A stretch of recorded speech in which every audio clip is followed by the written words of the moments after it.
Всем привет! Как и обещала, возвращаюсь к своему конспекту, точнее к своей папке, которую я показывала в предыдущем видео. Теперь немножко подробнее о ней, потому что вы часто спрашиваете, как же я организовываю свои записи, свои конспекты и так далее. Это не видео о том, как я пишу конспекты, это конкретно вот что в моей папке, потому что я недавно наконец-то ее окончательно сформировала, потому что до этого у меня были какие-то более разрозненные варианты. Сейчас я наконец-то более-менее все упорядочила, привела в порядок. Пока оно все красивенько оформлено, я решила вам показать.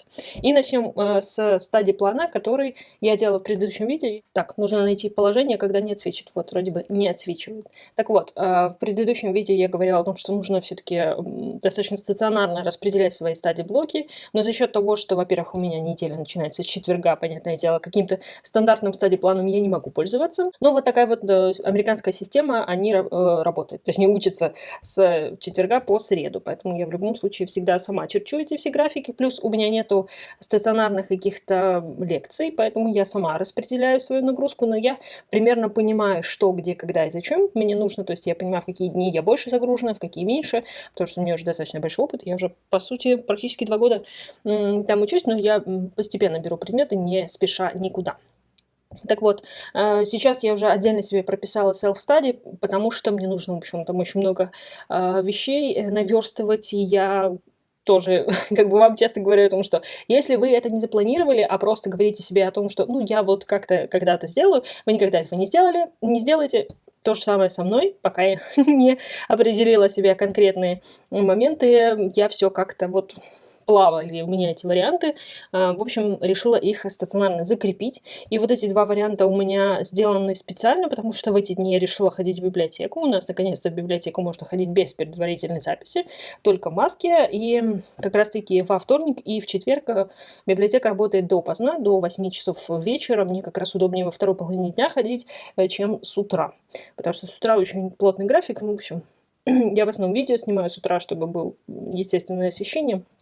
В общем, я выбрала для себя эти варианты, потом поняла, что обычно в четверг я все-таки отдыхаю больше, но мне нужно разобрать будущую неделю, поэтому я себе чуть-чуть назначила. А вот в пятницу у меня уже полноценная учеба по университету, в субботу у меня туда-сюда получается, то есть я и так могу в первой половине дня учиться, в воскресенье у меня чаще всего отведено под видео, под уборку, готовку, в общем, какие-то такие свои дела, поэтому я вообще решила ничего туда не ставить. Ну, как вы видите, здесь тоже так более-менее разбросано все. Так что все достаточно просто, но я до этого тоже приблизительно такой план себе делала в ежедневнике и очень сильно помогала, потому что вот когда ты якоришь какие-то свои часы в какие-то определенные дни, как-то проще, в общем, себя заставить, поэтому, конечно, стадий-план – это очень хорошая, полезная вещь, особенно когда вы самостоятельно учитесь, либо онлайн, потому что нужна какая-то статика в вашей жизни, в вашей учебе. Но теперь давайте посмотрим, что внутри моего конспекта.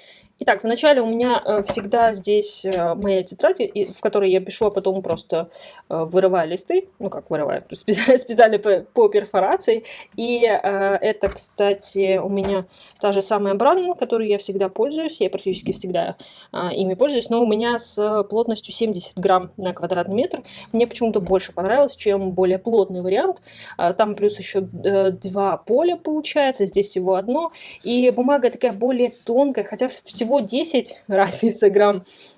Но почему-то именно вот эта бумага, она, конечно, более прозрачная, на ней хуже маркеры, ну, в смысле того, что больше проходят маркеры и так далее, но по весу почему-то получается вот это вообще гораздо-гораздо меньше, чем классическая бумага. У меня здесь есть, я не знаю, у меня уже в линейках закончились, а вот как бы плотность классического, мне кажется, она тяжелее, неудобнее. Хотя клетку я тоже иногда люблю. Вот для каких-то таких вещей я использую вот эту свою тетрадь. А в линию, по-моему, у меня закончилась уже. В общем, это моя любимая тетрадь. Я ее люблю. У меня несколько штук лежат в запасе. И я, как бы мне удобно писать сначала здесь тетради, а потом, когда вот у меня уже... Мне уже надо в папку переместить, я просто отрываю по перфорации и вставляю. Сейчас, собственно говоря, увидите, как и что. Итак, вначале у меня до сих пор университет университет. То есть здесь в первой вкладке это все университетские мои заметки, все необходимые мне документы.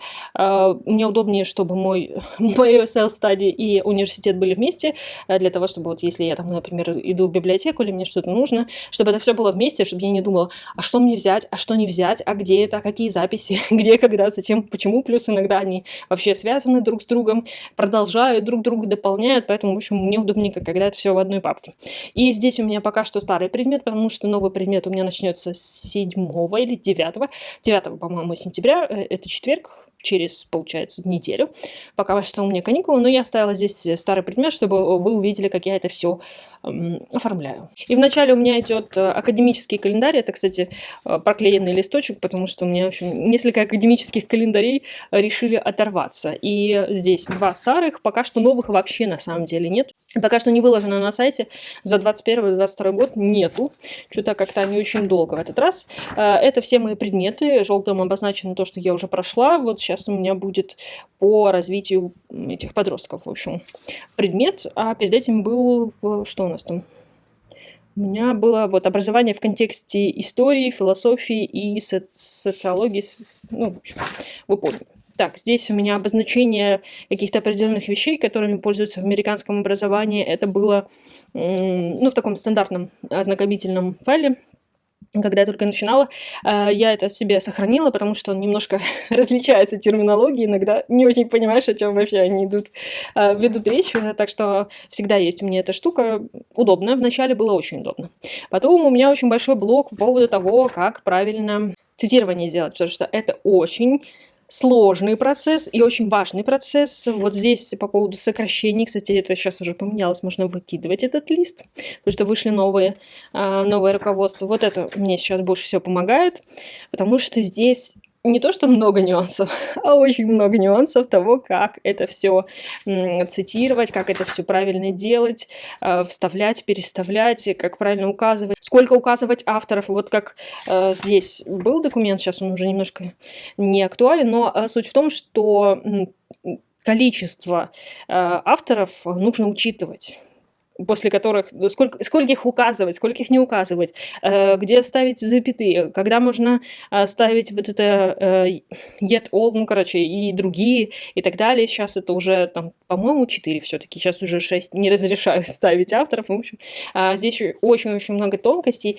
и вся, ну, как бы, вся проблема в том, что если ты правильно не оформишь, то тебе скажут, ну, по крайней мере, в американском вузе, что ты сплагиатил. Как только на тебя падает тень того, что ты сплагиатил, тебя проверяют, если подтверждается. Если ты неправильно оформил цитирование, значит, ты сплагиатил, значит, ты вылетаешь из вуза вообще без каких-либо вопросов. То есть это такая непреложная истина.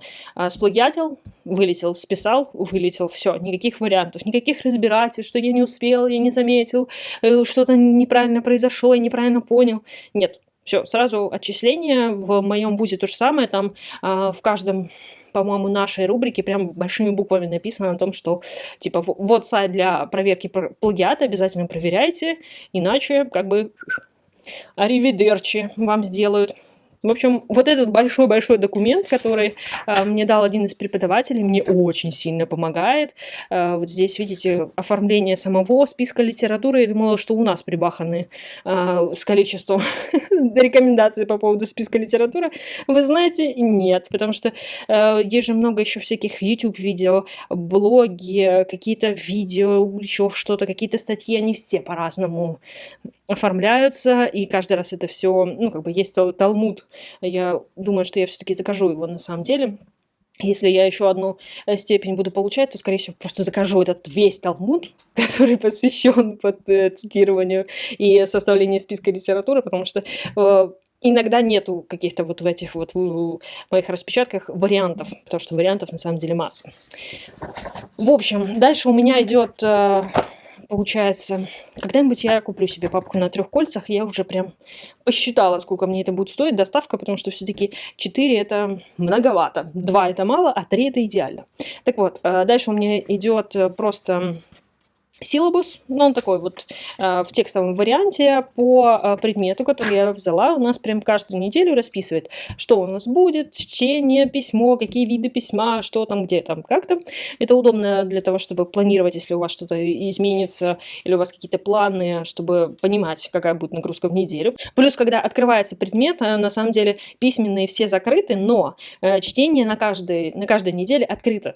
И ты можешь зайти прям в чтение и увидеть, какое количество вообще у тебя там будет, сколько это все. Ну, то есть ты каждый источник можешь, в принципе, открыть и оценить масштаб. Ты можешь заранее там себе скачать, у меня уже будут такие варианты. Вот, в общем, удобно. А вот письменные всякие штуки, они, да, закрыты.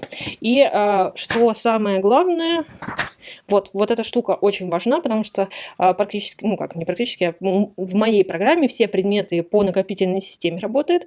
То есть вот все виды деятельности, которые у нас есть, у нас зачастую нету финального экзамена, но нам нужно вот, чтобы в течение всех 8 недель, которые мы учимся, вообще не расслабляться, потому что каждое задание имеет свой вес, и там обычно дискуссионные форумы у нас там все 8, да, обычно.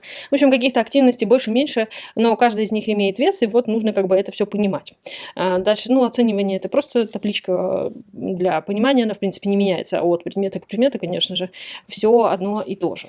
Дальше же идет конспект у меня и недельные вот эти развороты, где я себе скачиваю, ну, распечатываю, точнее, темы, задания и список литературы. То есть, чтобы понимать, где, что, зачем, что я прочитала, что не прочитала. И я всегда пишу себе, видите, объем, то есть, что вообще за тема, какая там таблица, сайт, сколько страниц, распечатка.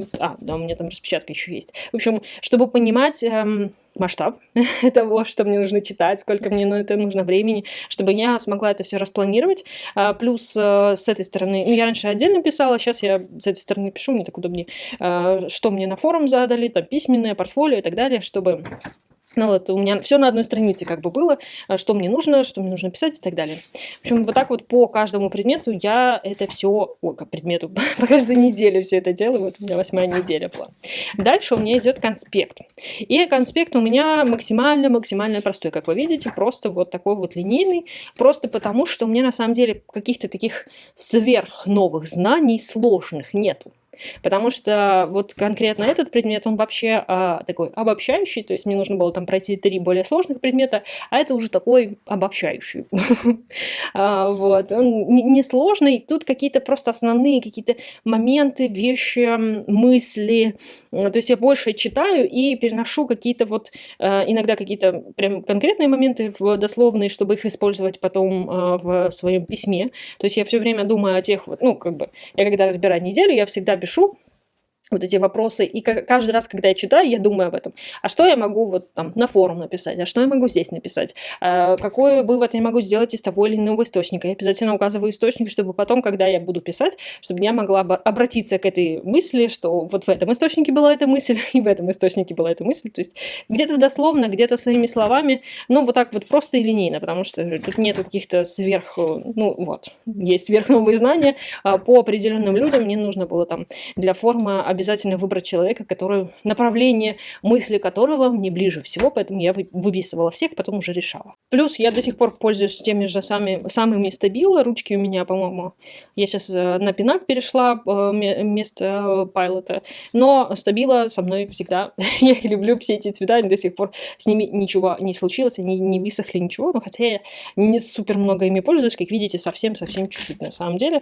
но мне этого достаточно. Я обычно не так много пишу из источника, чтобы внутри что-то разбивать, подчеркивать. Мне просто это не нужно. Слишком мало информации. И в основном она такая вот, как я говорю, общая. То, что вот, например, сейчас мы будем изучать развитие психологии подростка, думаю, там будет немножко больше информации. Скорее всего, там уже будут таблицы, какие-то рисунки, что-то такое будет поконкретнее. А это был такой достаточно легкий и интересный предмет. Честно, мне было интересно почитать о проблемах в образовании в других странах. там было очень много на эту тему, и все время кажется, что вот у нас хуже всего. Ну, почему-то такая тенденция, типа, у нас как-то столько проблем, а вот на Западе образование шикарное, лучшее, они так прекрасно, замечательно справляются. Поверьте мне, везде свои проблемы, и причем такие проблемы, с которыми мы вообще не сталкиваемся, а у них это глобальная проблема, или там мы решили какие-то вещи там по поводу доступности образования, хотя бы первой ступени, там, школьное, не везде оно так доступно и легко. Иногда до сих пор много где сохранилась дискриминация женская, что девочек там не допускают, или очень маленький процент, который вообще идет в школу и так далее. В общем, проблем много везде, в каждой стране. В общем, говорю, интересный был предмет. И по поводу социальных каких-то давлений, какие там всякие вещи тоже очень сильно влияют. Хотя ты думаешь, ну как они вообще могут влиять? На самом деле очень много даже где. Так, официальная часть университетская закончилась, теперь началось самообразование. Аня, вот вы меня спрашиваете, как систематизировать ваши знания? Вот. И самое простое, что вы можете сделать. У меня есть основная тема, и я вот вписываю какие-то вещи, которые я считаю к этому всему относятся, и дальше я буду с ними работать. Все дело в том, что достаточно давно я уже говорила о том, что я хочу сделать книгу по самообразованию, в целом по обучению, но больше, конечно, я сейчас склоняюсь в самообразование, чтобы вы сами могли найти свои знания, изучить их, применить и так далее. В общем, такой комплексный момент. Я об этом говорю. И дело в том, что я столкнулась с той проблемой, что я написала первый черновик. Ну, во-первых, мне еще, конечно, нужно его обкатывать в том плане, что то, что для меня очевидно, не очевидно для большинства людей. Вот эти моменты устранить. И плюс я каждый раз, когда читаю свой же черновик, я задаюсь вопросом, а откуда я это знаю? А почему это именно так? Возможно, это в моей голове уже сложилось, а может быть, это не так. А почему я так решила? Почему я это знаю? Я начинаю докапываться. Это помогает мне источники, конечно же, искать, потому что какие-то знания накладываются друг на друга. Я там пару моментов нашла, где я вообще очень зыбка, то есть я вроде бы знаю, что это так, а почему это так, я вообще даже не подозреваю, где я это прочитала, зачем я это прочитала и так далее. Я на эту тему поговорила со своими преподавателями в университете. Кто не знает, в этом университете, University of the People, преподают педагоги из разных университетов, там, по-моему, даже гарвардский есть кто-то. На моем факультете очень много из Нью-Йоркского университета. Я, кстати, смотрела лекции по когнитивистике оттуда. Там есть в общем доступе, я могу оставить внизу, посмотрите. Классные преподаватели. Я поговорила с несколькими преподавателями, в общем, на эту тему, и они меня, в принципе, приободрили на эту тему, сказали, что я молодец, что вообще этим занимаюсь, и все такое. И они мне подсказали парочку этих учебников, на которые мне нужно обратить внимание. Да, они сказали, что иди вот и смотри, как в классическом учебнике. Они мне, кстати, подсказали, что нужно Кэндалла обязательно прочитать. Сейчас я вам его покажу, я пока его не могу приобрести. Новое переиздание Кэндалла стоит просто как космос, если честно. Но я нашла его в библиотеке, буду в библиотеке ходить, читать, и кое-что я себе распечатала тоже старое издание, я приобрела электронную версию. Суть в том, что, в общем, да, они сказали пару учебников. Вот Кэндалл, Neuroscience, который Бэр, ну, в общем, мой учебник, который я показывала, они тоже на него сказали, что да, это хороший учебник, можешь на него ссылаться. То есть, когда ты в чем-то сомневаешься, иди в эти учебники, проверяй. Там еще, кстати, один учебник они мне посоветовали, который, кстати, вот я купила по наводке этого предмета, который я смотрела, поведенческая когнитивистика, в общем, что-то такое. Вы увидите, если заглянете там по ссылке, в общем, там преподаватель по учебнику преподает, я его приобрела, они мне его сказали, что да, он достаточно надежный, и вот, повторюсь, если у тебя есть вопросы, иди туда, проверяй туда и ссылайся туда. Если ты не можешь найти вообще источник, более-менее как-то можно там найти какие-то ответы и сослаться туда. А так, конечно, типа того, что заходи в университетскую библиотеку, у нас есть большой доступ, и ищи, обязательно нужно иметь почву, иначе как бы тебя сожрут, потому что любая научпоп-литература, конечно, она очень сильно приветствуется, если есть научное обоснование, которое я хочу искать. Так вот, возвращаясь к своим записям. У меня есть вот эта большая таблица, у меня есть мой черновик, и тут, кстати, какие-то старые листочки были. Я их пока что вставила.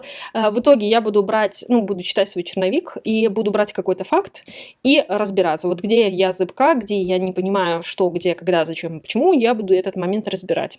Это хорошо и с точки зрения моего самообучения, потому что я буду расширять свои знания, понятное дело, я буду их углублять и уплотнять, так сказать. Вот. И это хорошо с точки зрения канала, конечно же, потому что я в любом случае буду находить какие-то новые интересные темы, какие-то уточнения и так далее. В общем, думаю, что и тем для, ну, вот для канала тоже будет много. Плюс, конечно же, это хорошо будет для книги, потому что она будет достаточно хорошо обоснована, достаточно хорошо уплотнена и так далее. В общем, что по поводу Kindle. Вот я распечатала себе самые интересные пока что главы, с которыми я хочу разбираться, потому что, повторюсь, пока что я не могу его приобрести. Как-то слишком он дорого стоит. Еще вот как раз в этом году его переиздали. Молодцы. Я не знаю, как сильно оно отличается, но все-таки в этой науке лучше новое издание, потому что какие-то вещи меняются, дополняются, оспариваются. Нужно, в общем, иметь это в виду. Так что я буду почитывать вот этот учебник. Я хочу вот видеть какие-то основные главы. Я здесь по обучение, представление. Ну, пока что вот говорю, основные главы взяла. Мне интересно их почитать, разобрать, как это Kindle рассказывает, сравнить их с Бэром. И затем у меня есть еще, на самом деле, очень много исследований, которые я хочу прям разобрать, потому что иногда, да, я грешу тем, что это, кстати, мои старые записи, вот я буду примерно так же делать. То есть я буду разбирать какой-то момент, буду записывать, и потом уже буду превращать это в текстовый вариант моей книги. В общем, грешу тем, что иногда не все, ну, понятное дело, я не могу прочитать все исследования на тему, но вот все. Понятное дело, что часто я читаю только там введение и выводы, то есть само дело я не читаю, потому что мне, в принципе, не всегда это нужно, потому что мне нужна информация, какие выводы сделали ученые. Потому что на самом деле вот эти вот интерпретации выводов, это на самом деле очень часто сложно, потому что вы думаете, ученые пишут, что, ну вот, мы решили, что конспекты это плохо. Нет, они пишут, что в большинстве случаев в определенных условиях часть их респондентов по сравнению с контрольной группой показала, что вот такое ведение конспектов не очень хорошо влияет в долгосрочной перспективе на наше обучение. В общем, надо как-то это все ретранслировать. Но очень часто я как раз-таки вот общие выводы читаю, пытаюсь их притворить как-то в жизнь и понять, как они могут мне помочь. Но некоторые вещи надо читать прям полностью, прям нужно погрузиться, нужно прочувствовать. И я, в общем, распечатала себе достаточно много этих вариантов, ну, вот исследований, которые я прям хочу прочитать более глубоко, особенно вот этот вот, ну, это не исследование даже, это такое обзорное исследование, я не помню, как правильно это, я помню, как на английском, не помню, как на русском. В общем. Обзорное исследование, тоже нужно его изучить, так что у меня есть университет, моя часть университетская, у меня есть Kindle, которого я хочу параллельно читать, какие-то основы, потому что мне нужно и основы тоже немножечко укрепить, потому что всегда нужно возвращаться к основным каким-то базисным знаниям, потому что, особенно если у вас такая вот подвижная наука, как у меня, когнитивистика, которая каждый день выходят сотни исследований, которые дополняют, расширяют, противоречат и так далее. В общем, нужно всегда как-то немножко освежать это все дело. Вот, у меня есть исследования, которые мне нужно прочитать. И вот это все в одной папке, чтобы я взяла и пошла в случае чего, чтобы мне не нужно было перекладывать. Понятное дело, что исследования будут тусоваться туда-сюда. Kindle я еще буду в библиотеке читать. Мне интересно сравнить несколько изданий, потому что в библиотеке есть очень старое издание. Я все равно хочу его полистать, посмотреть. У меня среднее, как так сказать, издание. Сейчас есть еще новое, но я думаю, к концу года все-таки приобрету себе новое и буду дальше уже с ним разбираться. Вот такой вот мой конспект. Я думаю, что я больше, конечно, потрындела, в принципе, о том, какие у меня планы и так далее, но вы давно спрашивали, я хотела показать, мне было интересно, и я надеюсь, вам тоже было интересно. Так что, если остались вопросы, задавайте, подписывайтесь, ставьте лайк, и до новых встреч. Пока-пока.